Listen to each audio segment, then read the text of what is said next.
Roll number 47.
Pratiksha Patil.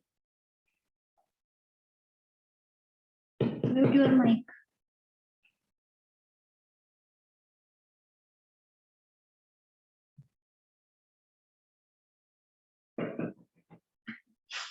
Okay. We will start.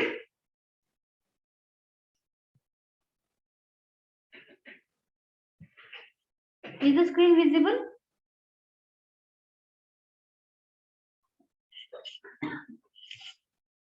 Is the screen visible to all? Yes, ma'am. Okay. Okay, we will start.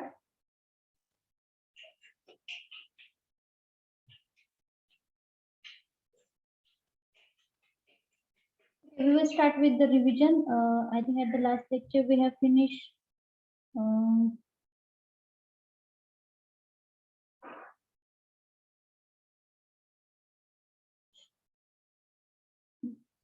At the last lecture we have finished building blocks of C program. Is it correct? बरोबर आहे का? Last lecture आपण काय पाहिलं होतं? Building blocks of C program. In that we have learned preprocessor, compilation and execution of C program. Okay, त्याच्यामध्ये प्रीप्रोसेसर्स आपण पाहिला होता. कुठला प्रीप्रोसेसर पाहिला होता आपण? इन्क्लूड. ओके, आणि प्रीप्रोसेसर काय म्हणतो आपण त्याला? कारण तुमचा सोर्स कोड प्रोसेस होण्याच्या आधीच काय करत असतो आपण? त्याला प्रोसेस करत असतो. That's why these are the preprocessor. We have multiple preprocessors. Out of that, we have learned include preprocessor, which is used to include the header file. Then compilation. Now compilation, that means compiler is there, which is compile your program, or it is check all the syntax, whatever you have mentioned in your source code. If all the syntax are correct, then compiler will generate the object code, and then only your program is going to execute. Okay, compilation step लक्षात आहे सगळ्यांच्या?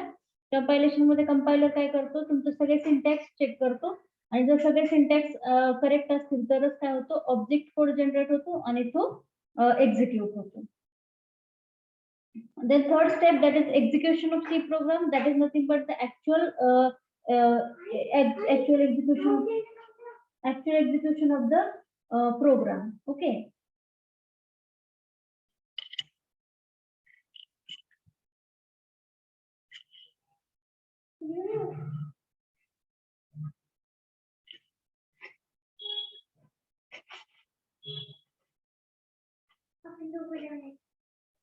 Next, that is C character set. I think we have learned it, a C character set. In that we have a character set which is used to develop the C program. We have alphabets, digits, special symbols. So total character set we have to divide it into the alphabets, digits, and special symbols. In the alphabets, we can use small a to small z and capital A to capital Z. All letters we can use. In digits, 0 to 9 digits we can use. Special symbols, all the special symbols we are going to use to develop the C program. Then we have learned keywords. Okay, keywords are predefined words which is having own importance and which is having their own functionality for that respective keyword. Keywords काय आहेत प्रीडिफाईन किंवा reserve words आहेत ज्यांचं स्वतःचं काहीतरी एक importance आहे, त्यांचे स्वतःचं एक फंक्शनॅलिटी आहे, बरोबर आहे. त्याला काय म्हणतो आपण, ते काय कीवर्ड्स आहेत. मग कीवर्ड्स आपल्याकडे C language will support to 32 keywords which I have given here in the table. These are the keywords which we are going to use to develop the C program. Then we have learned identifiers in C. In identifiers, that are nothing but the name which we have given to the array, variable, array, pointer, structure, class, whatever elements we are going to use in the program. For them we are going to give, or we are assigning some name to that particular elements. So that naming concept is nothing but the identifier. जसं तुम्हाला तुमच्या नावाने identify केलं जातं तसं तिथे काही elements म्हणजे प्रोग्रामिंगचे काही एलिमेंट्स कुठले कुठले, मग व्हेरिएबल असेल, स्ट्रक्चर असेल, क्लास असेल, फंक्शन्स असतील, देन युनियन असेल, पॉइंटर असेल, याला काय करतो आपण त्या पर्टिक्युलर नावाने आयडेंटिफाय करतो, बरोबर आहे. म्हणून त्याला काय म्हणतो आपण, आयडेंटिफायर म्हणतो. त्याचे काही रूल्स होते तर तेही आपण पाहिलेले आहेत. Then we have learn constants in C. Constant पाहिलेले आहेत आपण, एक्झिक्युशन पाहिलंय का दोन्ही वेचं. कॉन्स्टंट म्हणजे काय, the constant whose value we cannot change throughout the program. There are two ways to define the constant in C program. First one is the const key. Okay, with the help of const key we can define the constant, and second one is the hash defined preprocessor. With the help of hash defined preprocessor we can define the constant. We have executed two programs. By using both the way we have to implement the constant concept. ठीक आहे, आपण पाहिले हे implementation.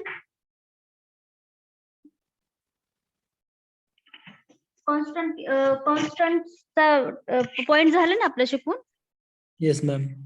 Okay, implementation पाहिलंय सगळ्यांनी, programme करून पाहिलं ना आपण. Yes ma'am. Yes, ma'am. नाव व्हेरिएबल्स झाले, variable in C.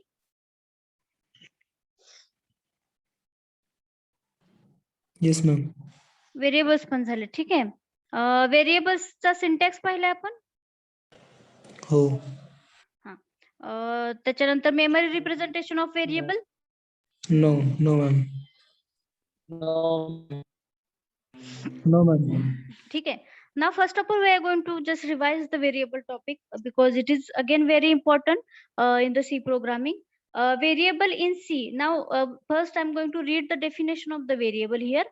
A variable is nothing but a name given to a storage area that our program can manipulate. तर इथे डेफिनेशन काय दिले बघा ते. व्हेरिएबल म्हणजे काय, एक मेमरी एरिया किंवा स्टोरेज स्पेस. स्टोरेज एरिया म्हणजे काय, मेमरी. कारण आपण जे काही वर्कआउट करतोय ते सगळं मेमरीवरतीच करतोय. आपण जो काही डाटा स्टोअर करतोय तो मेमरीवरतीच करतोय. स्टोरेज एरिया म्हणजे काय, मेमरी ब्लॉक, बरोबर आहे. ज्याच्यावरची त्या पर्टिक्युलर मेमरी ब्लॉक वरची व्हॅल्यू आपण काय करू शकतो, चेंज करू शकतो किंवा मॅनिप्युलेट करू शकतो. त्याला काय म्हणतो आपण, variables.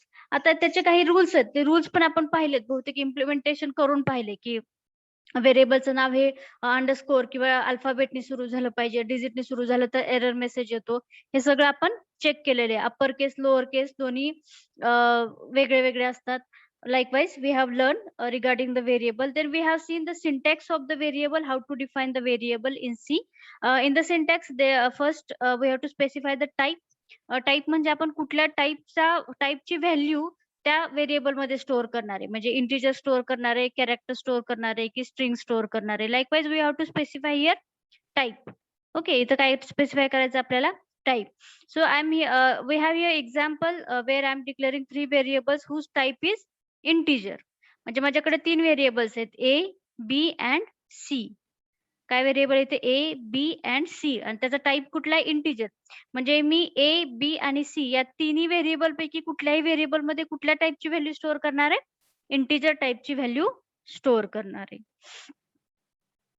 Then memory representation of variable. जसं आपण आता डेफिनेशन पाहिली, डेफिनेशन मध्ये काय म्हणतो आपण, व्हेरिएबल डिक्लेअर झाला की काय होतं, त्या एका स्टोरेज एरियाला आपण ते स्पेसिफिक नाव देतो आणि तो जो स्टोरेज एरिया आहे तो आपण मॅनिप्युलेट करू शकतो किंवा चेंज करू शकतो. That's why these are the variables. Okay, आता इथे काय होतं बघा, जेव्हा आपण इंटिजर ए लिहितो तेव्हा काय होतं, ऑटोमॅटिक एक मेमरी ब्लॉक काय होतो, अलोकेट होतो. ठीक आहे, आता इथे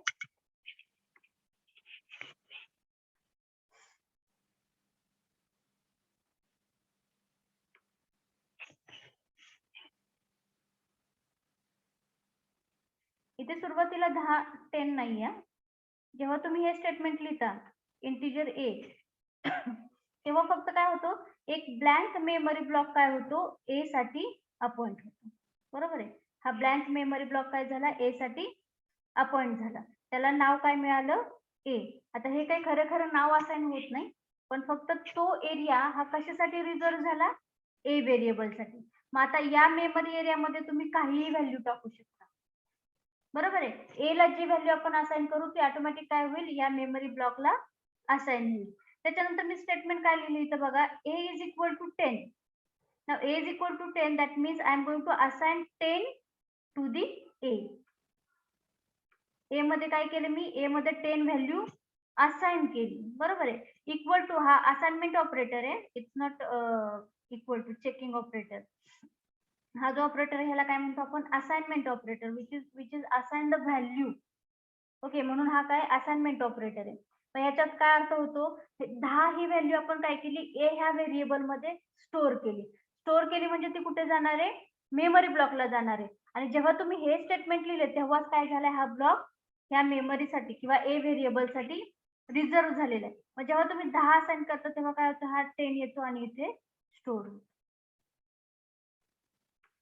आलं लक्षात, memory representation of variable.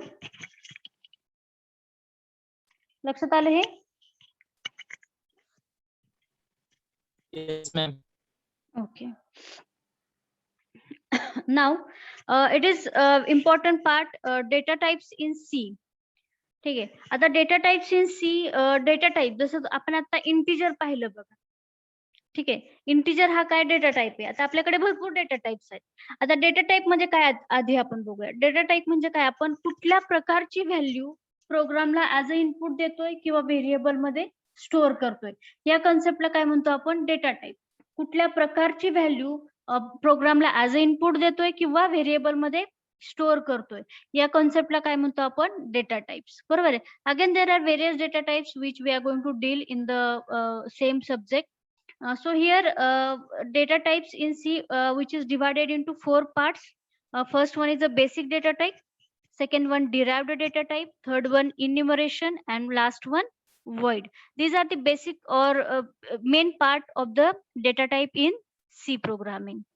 Are you getting it? किती data types, data type चे basic part किती आहेत, 4. First one is a basic, derived, enumeration and void. हे heading लिहा. इथून पुढचे जे टेबल्स आहेत 3-4 टेबल्स ते तुम्हाला जरा ड्रॉ लिहायचे. सो हे हेडिंग लिहा, data types in C. Definition लिहून फक्त ही डायग्राम ड्रॉ करा.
Hello ma'am.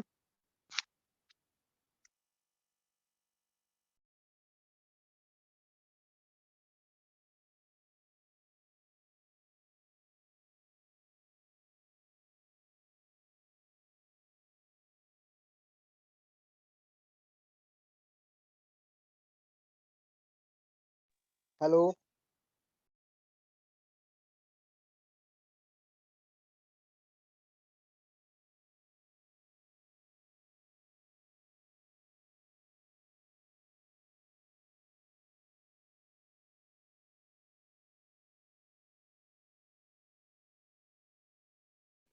Okay, have you finished? Yes ma'am.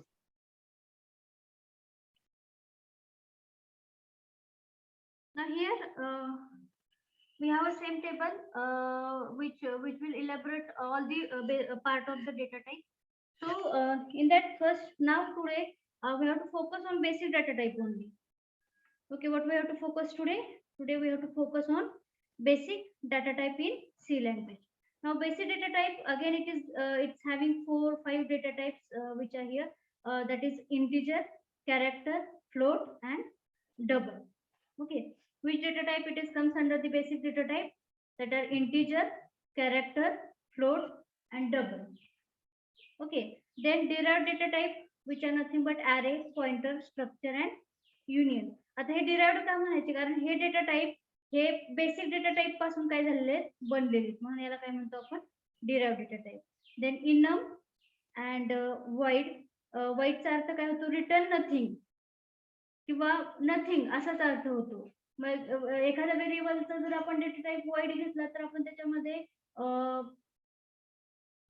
Value किंवा मोस्टली हे आपण वाईड हा डाटा टाइप आपण फंक्शन मध्ये जास्त यूज करतो जर त्या फंक्शनला कुठलीच व्हॅल्यू रिटर्न करायची नसेल तर आपण काय घेतो रिटर्न टाइप त्याचा वाईड घेतो त्याचा अर्थ काय होतो रिटर्न नथिंग म्हणजे तुम्ही कुठलीही व्हॅल्यू त्याला रिटर्न करत नाही त्याच्यासाठी शक्यतो वाईड हा डेटा टाइप यूज केला जातो ठीक आहे हा टेबल पण तुम्ही लिहून घ्या तुमच्या नोटबुक मध्ये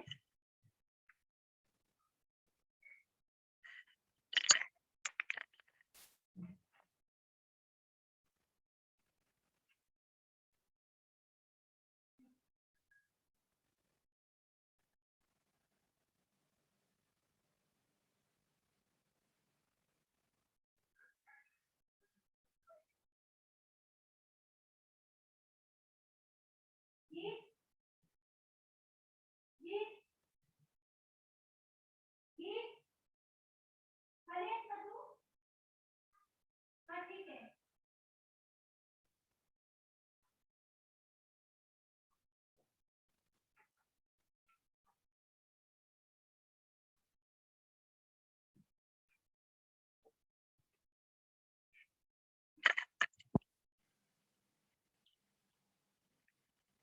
ओके झालं table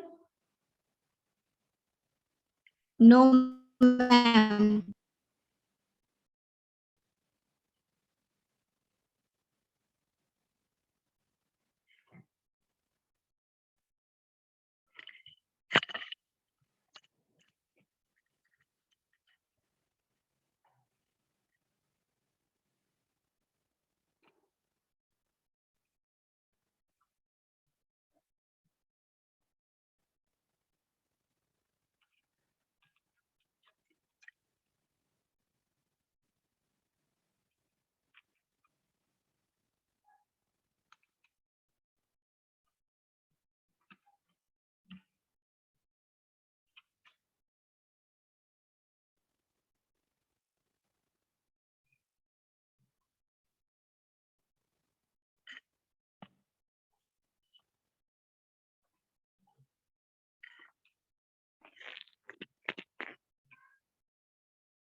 Okay, have you finished?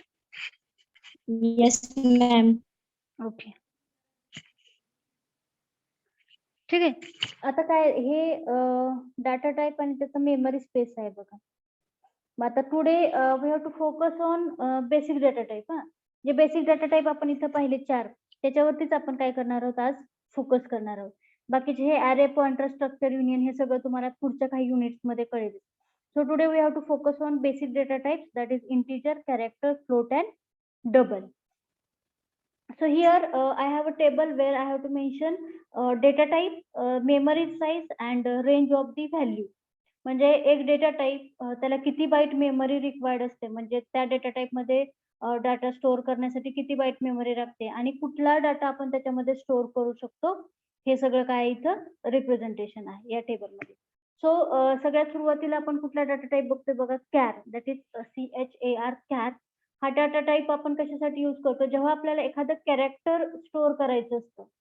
ठीक आहे, एकच कॅरेक्टर जेव्हा आपल्याला स्टोअर करायचं असतं त्यावेळेस आपल्याला कुठला डाटा टाईप घ्यायला लागतो, कॅर. ठीक आहे, तर कॅरेक्टर किंवा एक अल्फाबेट किंवा एक कॅरेक्टर स्टोअर करण्यासाठी आपल्याला हे काय काय किती बाईट मेमरी लागते, 1 बाईट मेमरी रिक्वायर्ड आहे. त्याची रेंज काय आहे, -128 to 127. आता तुम्ही म्हणाल कॅरेक्टर हे अल्फाबेट मध्ये असतात किंवा सिम्बॉल असतात, बरोबर आहे. तर मग त्याची रेंज -128 ते 127 कशी आहे. ठीक आहे, मग हे बघा, जेव्हा तुम्ही कॅरेक्टर एंटर करता तेव्हा डायरेक्टली कॅरेक्टर हा प्रोसेसरकडे जात नाही किंवा प्रोसेसर डायरेक्ट कॅरेक्टर वरती वर्कआउट करत नाही. प्रोसेसरला किंवा तुमच्या प्रोसेसरकडे त्याची ASCII व्हॅल्यू जाते, बरोबर आहे. ASCII व्हॅल्यू जाते, त्याच्यामुळे प्रत्येक कॅरेक्टरला एक ASCII व्हॅल्यू असते.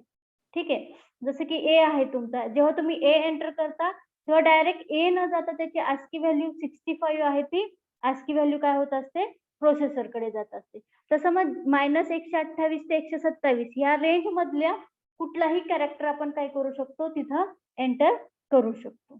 ठीक आहे, त्याच्यानंतर आपण बघणार आहोत इंटिजर. आता बाकीचे sign character, unsign character, don't bother about it, एवढं काही खोल जायची गरज नाही.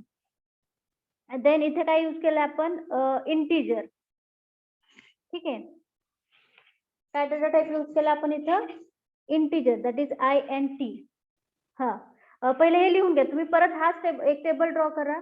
पहिल्या कॉलमला नाव द्या data type, memory size and range. पहिला डाटा टाईप कॅर लिहून घ्या, which is having 1 byte of memory or which required 1 byte of memory and whose range is -128 to 127. Table draw करा, त्याचे हेडिंग लिहा, पहिला टाईप लिहा. Then we are moving towards the integer.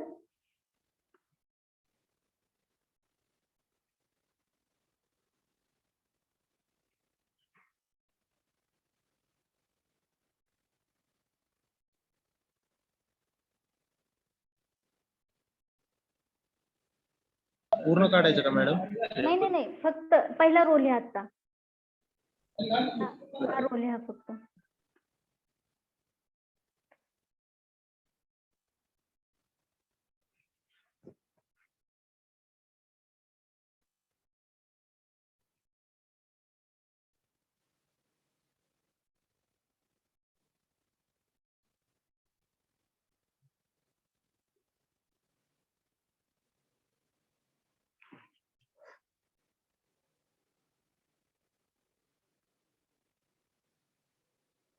झालं?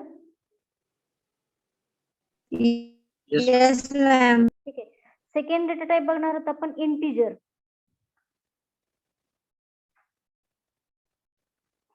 ठीक आहे, आता इंटिजर म्हणजे काय, ज्याच्यामध्ये आपण इंटिजर व्हॅल्यू स्टोअर करतो किंवा होल नंबर स्टोअर करतो बघा. ठीक आहे, इंटिजर म्हणजे काय, ज्याच्यामध्ये आपण होल नंबर स्टोअर करतो, त्या टाईपला कुठला डेटा टाईप म्हणतो आपण, इंटिजर. आणि त्याला कसं रिप्रेझेंट करतो आपण, INT. That INT keywords, it indicates it is integer. And to store the integer value we require 2 bytes. 2 bytes of memory we required. किती बाईट मेमरी लागते आपल्याला, 2 bytes मेमरी रिक्वायर्ड आहे. मग ह्याच्यामध्ये आपण कुठल्या व्हॅल्यू स्टोअर करू शकतो, -32,768 to 32,767 इथपर्यंतची व्हॅल्यू आपण या रेंज मधली कुठलीही व्हॅल्यू आपण as a integer value store करून ठेवू शकतो. लक्षात आलं?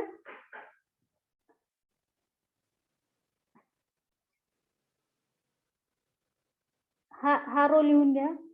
Integer INT 2 bytes. The range is -32,768 to 32,767.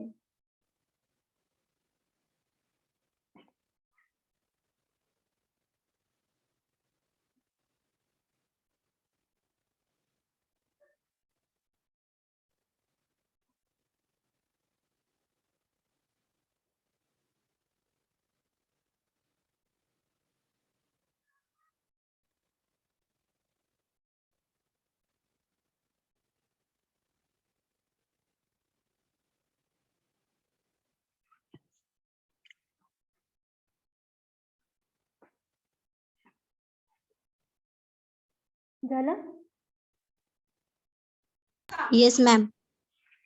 Next one is float. तिसरा डेटा टाइप काय बघतोय आपण? Float.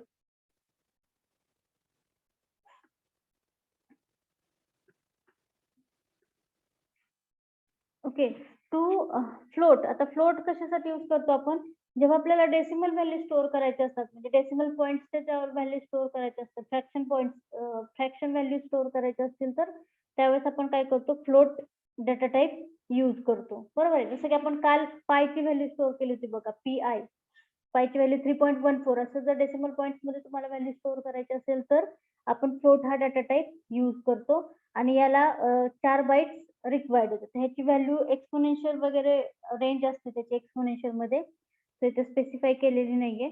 But just you have to write down float and 4 bytes of memory.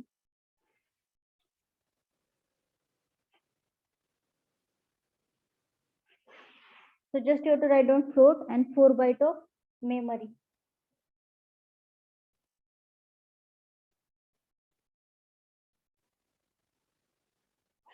Then last one double. आता डबल पण float सारखाच असतो, फक्त त्याची रेंज काय असते? जास्त असते. म्हणजे डबल मध्ये आपण जास्त खूप खूप डेसिमल पॉइंटच्या व्हॅल्यू स्टोअर करू शकतो. लहानात लहान ते मोठ्यात मोठी अशा डेसिमल पॉइंटची जास्तीत जास्त रेंज कशामध्ये असते? डबल मध्ये असते. सो डबल डेटा टाइप जर यूज केला आपण तर त्याला किती बाईट मेमरी लागते? 8 byte of memory required.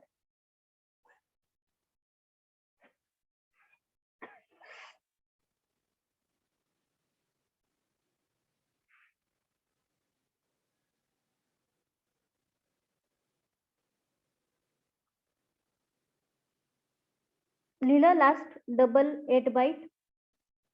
Yes, ma'am. आता next and it's very important part that is format specifier. ठीक आहे. आता फॉर्मॅट स्पेसिफायर काय असतात?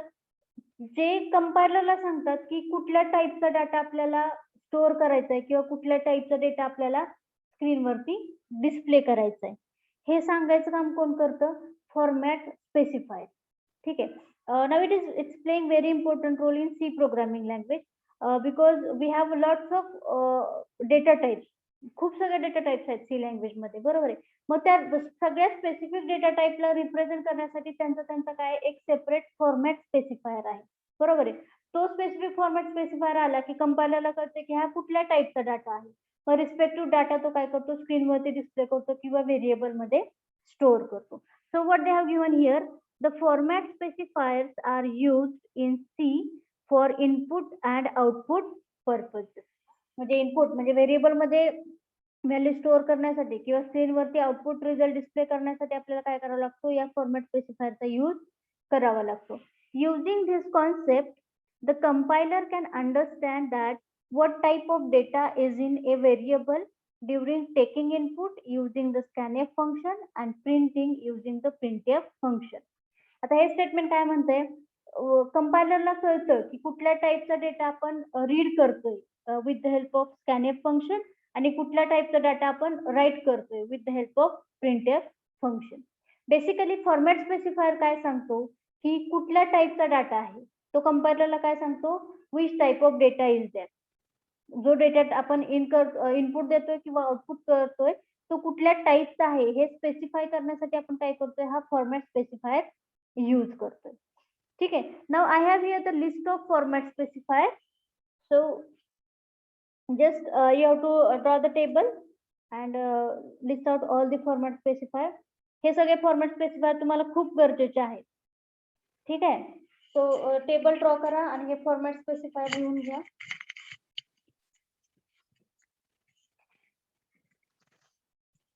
आपण त्याचं एक प्रॅक्टिकल बघूयात, म्हणजे तुमच्या लक्षात येईल फॉर्मॅट स्पेसिफायरचा यूज कसा होतोय ते, किंवा फॉर्मॅट स्पेसिफायर म्हणजे काय हे तुमच्या लक्षात येईल. Hello madam. हा. मी लेफ्ट होतो जरा पाऊस आलाय. Roll number 16.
झालं.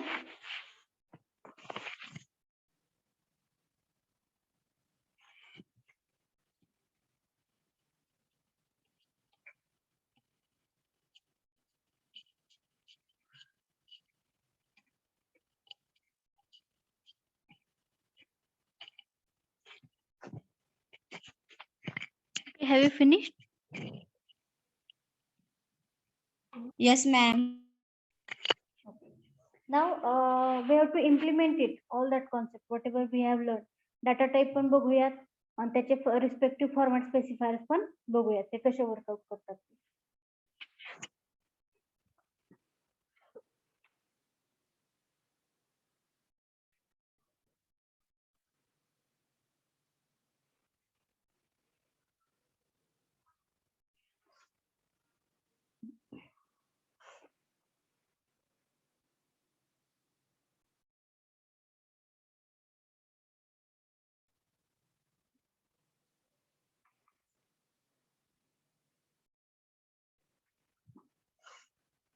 ओके. हा पहिला पार्ट तर तुम्हाला माहितीच आहे. आता फक्त आपल्याला जे कॉन्सेप्ट पाहिजे ते आपण बघणार आहोत. ठीक आहे. आता सगळ्यात पहिल्यांदा मी काय करणार आहे, एक व्हेरिएबल डिक्लेअर करणार आहे, बरोबर आहे. आणि त्या व्हेरिएबलला त्याची रिस्पेक्टिव्ह व्हॅल्यू असाइन करणार आहे, बरोबर आहे. आता व्हेरिएबल डिक्लेअर करण्यासाठी सिंटॅक्स काय, first you have to specify the type और data type, then name of the variable और व्हेरिएबल लिस्ट. तर सगळ्यात सुरुवातीला मी काय करणार आहे, इंटिजर टाइपची व्हॅल्यू, इंटिजर टाइपचं व्हेरिएबल डिक्लेअर करणार आहे. तर त्याच्यासाठी मला काय घ्यायला लागेल, डेटा टाइप इंट. ठीक आहे. व्हेरिएबलचं नाव आहे suppose A, end with semicolon. Now it is variable declaration.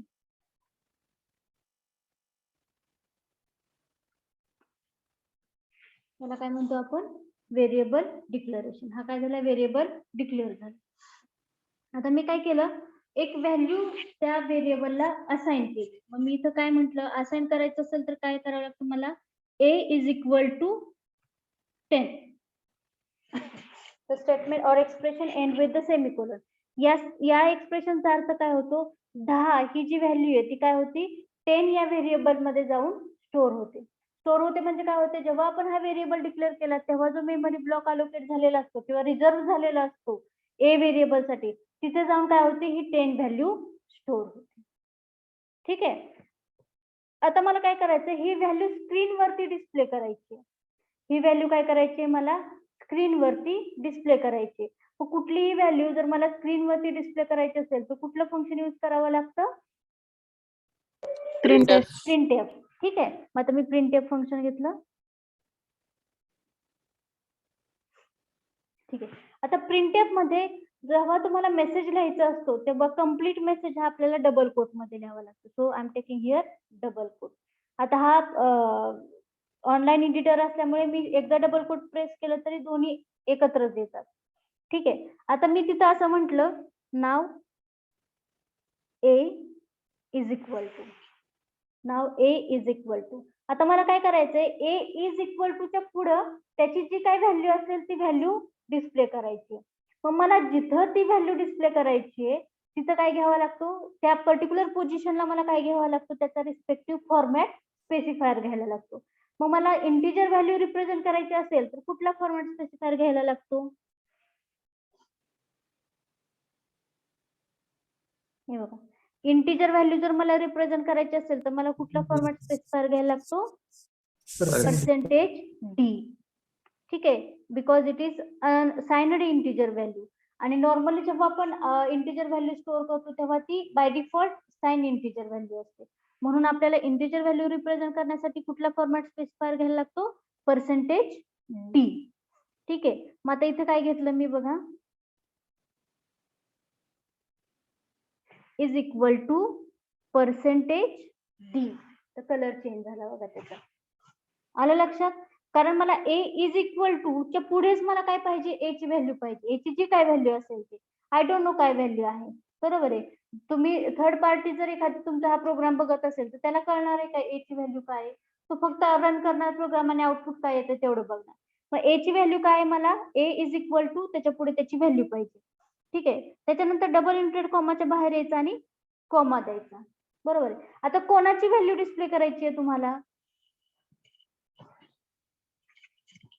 कोणाची व्हॅल्यू डिस्प्ले करायची आहे, ए या व्हेरिएबलची. कुठल्या व्हेरिएबलची व्हॅल्यू डिस्प्ले करायची आपल्याला, ए या व्हेरिएबलची व्हॅल्यू डिस्प्ले करायची. आता तुम्हाला असं वाटत असेल इथं तर एकच व्हेरिएबल आहे ना, मग कशाला स्पेसिफाय करायचं. असं नाहीये की प्रत्येक प्रोग्राम मध्ये तुमचा एकच व्हेरिएबल असेल. तुमच्या प्रोग्राम मध्ये 4, 5, 6, 10, 8, 15, 20, 25 कितीही व्हेरिएबल असतील. तर प्रत्येक वेळेस तुम्हाला स्पेसिफाय करावं लागतं की कुठल्या व्हेरिएबलची व्हॅल्यू तुम्हाला आउटपुटला डिस्प्ले करायची. So I am mentioning here the name of variable A. म्हणजे मला काय, ए ची व्हॅल्यू स्क्रीनवरती डिस्प्ले करायची आणि printf function end with semicolon. Semicolon मी काय केलं, त्या फंक्शनचं हे झालं, प्रिंटएफ फंक्शन स्टेटमेंट एंड केलं. इथपर्यंत लक्षात आले हे तिन्ही स्टेटमेंट, हे तीन स्टेटमेंट लक्षात आले का? Yes, ma'am. Yes ma'am. Girls, Yes, ma'am. Okay. So way percent I मध्ये काय डिफरन्स आहे? त्याच्यामध्ये पर्सेंट डी आणि पर्सेंट आय. पर्सेंट आय हे जेव्हा आपण अनसाइन इंटिजर नंबर घेतो, अनसाइन अनसाइन म्हणजे पॉझिटिव्ह इंटिजर नंबर फक्त. ठीक आहे. आणि इथेही आपण जे नंबर घेतो इंटिजर व्हॅल्यू, ते आपण काय असतात, साइनड असतात. म्हणजे तुम्ही पॉझिटिव्ह निगेटिव्ह दोन्ही टाईपच्या व्हॅल्यू स्टोअर करू शकता त्याच्यामध्ये. पॉझिटिव्ह निगेटिव्ह दोन्ही टाईपच्या व्हॅल्यू स्टोअर करू शकता साइन इंटिजर मध्ये. ठीक आहे. म्हणून त्याचा फॉर्मॅट स्पेसिफायर काय, पर्सेंटेज डी. येतं लक्षात? Yes ma'am. आता आपण काय करूया, त्याला कंपाईल करू, एक्झिक्यूट करून बघूया. ठीक आहे. इथे काय आलं बघा, मेसेज प्रॉपर चेक करा. नाव ए इज इक्वल टू 10 आलं. मग इथं काय झालं, ह्याचं एक्झिक्युशन कसं झालं, कंपायलर प्रिंटएफ फंक्शन कडे आला. प्रिंटएफ मेसेज काय डिस्प्ले करायचा, नाव ए इज इक्वल टू, आणि व्हॅल्यू कुठे स्टोअर करायची, कुठे डिस्प्ले करायची, मला इक्वल टू च्या पुढे एक्झॅक्ट व्हॅल्यू मला काय करायची, डिस्प्ले करायची. म्हणून मी फॉर्मॅट स्पेसिफायर कुठे घेतला, इक्वल टू च्या एक्झॅक्ट पुढे काय घेतला, फॉर्मॅट स्पेसिफायर घेतला. डबल इंटेड कॉमा कंप्लीट केला, कॉमा. कशाची व्हॅल्यू डिस्प्ले करायची आहे मला, कुठल्या व्हेरिएबलची, ए. तो व्हेरिएबल मी काय केला इथं स्पेसिफाय केला. मग इथं काय आला तुमचा ए. मग ए मध्ये जी काय व्हॅल्यू असेल ती व्हॅल्यू काय होईल तुमच्या या इथं मेसेजच्या पुढे डिस्प्ले होईल. लक्षात आलं? हा प्रिंटएफ फंक्शन लक्षात आलं? मग याच्यात पर्सेंट आय यूज केलं तर चालेल का मग? पर्सेंट आय अनसाइन इंटिजर चालेल की, चेक करूयात.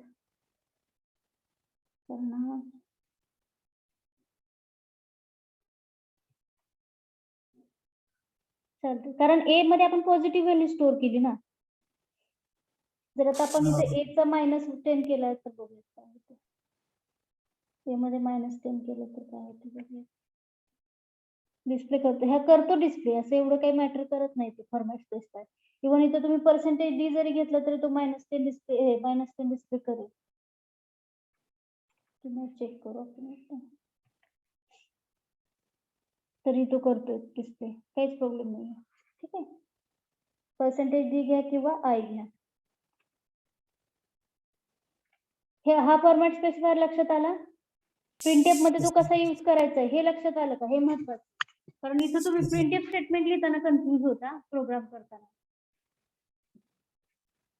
ठीक आहे, आता आपण दुसरा टाईपचा व्हेरिएबल डिक्लेअर करू.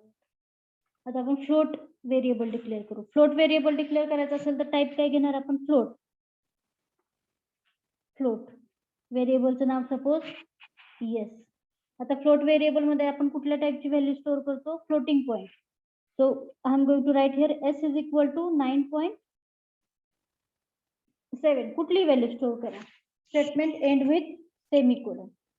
ठीक आहे, आता इथे s हा व्हेरिएबल आहे बघा, लक्षात ठेवा. s हा काय आहे, व्हेरिएबल आहे, ज्याचा टाईप कुठला आहे, फ्लोट. म्हणजे आपण त्याच्यामध्ये कुठली value, floating point value store करू शकतो. So I am going to store here 9.7. अशा ही कुठलीही व्हॅल्यू तुम्ही स्टोअर करू शकता. 9.7 I have to store here.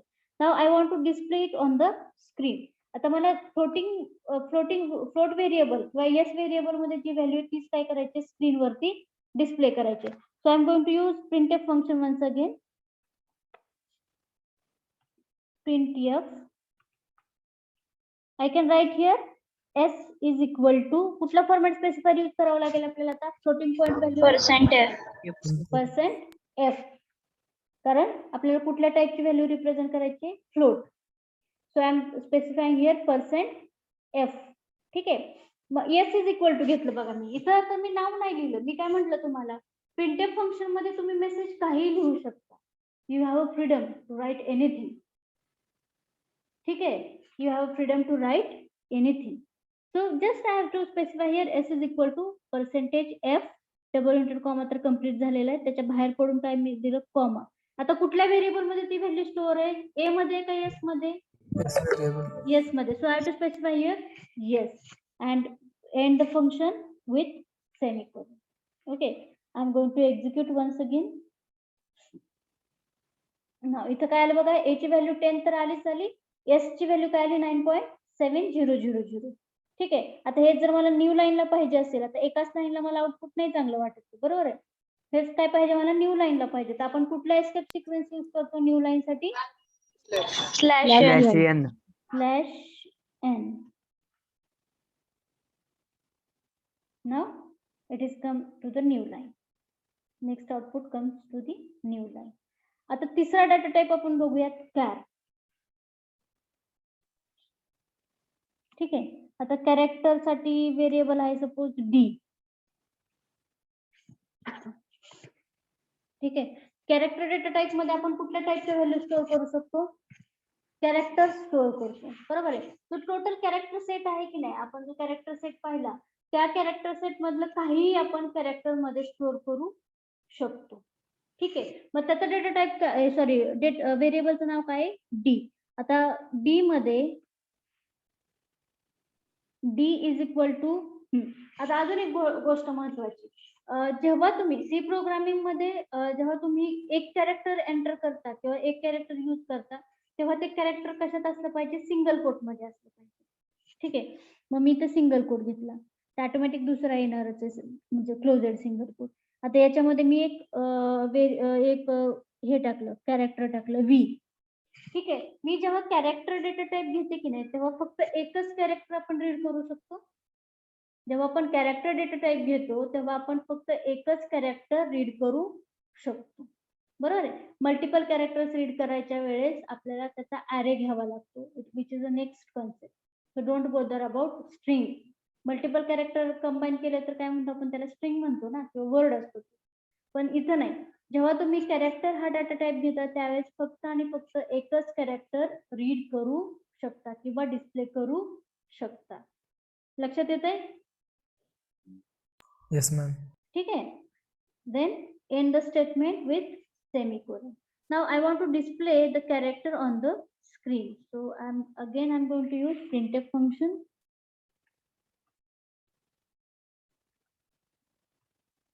Here I can write what is the name of variable d is equal to per character साठी कुठला format specify करायला लागतो आपल्याला percentage c double inter comma बाहेर द्यायचे कॉमा कुठल्या व्हेरिएबल मध्ये ते कॅरेक्टर स्टोअर आहे बी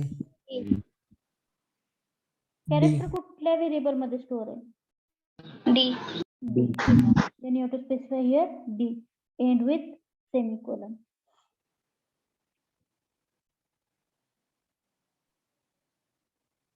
झालं का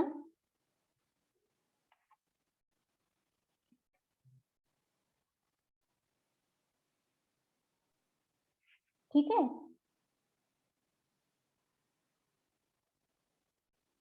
आला कॅरेक्टर स्क्रीन वरती आता Yes, आपण ma'am. कॅरेक्टर मध्ये दुसरे कॅरेक्टर कॅरेक्टर सेट मध्ये काही सिम्बॉल पण आहेत आपण बघू आता ते स्पेशल सिम्बॉल येतात सपोज मी कॅरेक्टर स्पेशल सिम्बॉल स्टोअर केले कॅरेक्टर सेट मध्ये काय काय आहे आठवतंय ना A to Z small A to Z capital A to Z 0 to 9 digit आणि सगळे स्पेशल सिम्बॉल आता हे स्पेशल सिम्बॉल्स बघूयात आपण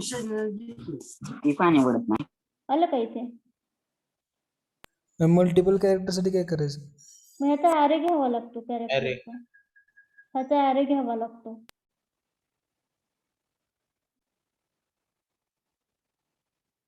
ओके ओके म्हणजे ते ॲरे त्या चॅप्टर मध्ये आहे तुम्हाला मग आताच कन्फ्युज नका सो कॅरेक्टर लक्षात आलं का कॅरेक्टर हे पण महत्वाचं आहे बरं का कॅरेक्टर मध्ये तुम्ही कुठलाही कॅरेक्टर घेऊ शकता कॅरेक्टर सेट मध्ये जेवढे कॅरेक्टर येतात इथं मी असं स्पेसिफाय केलं सपोज 8 आता 8 हा डिजिट नसतो या केस मध्ये 8 हा डिजिट नसतो हा कॅरेक्टरच असतो लक्षात ठेवा या केस मध्ये 8 हा डिजिट आहे का अंक आहे का हा नाहीये हा नाही. कॅरेक्टरच आहे या केस मध्ये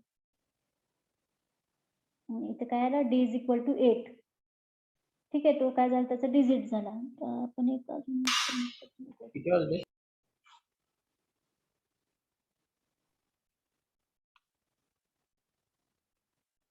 4:30 हे झालं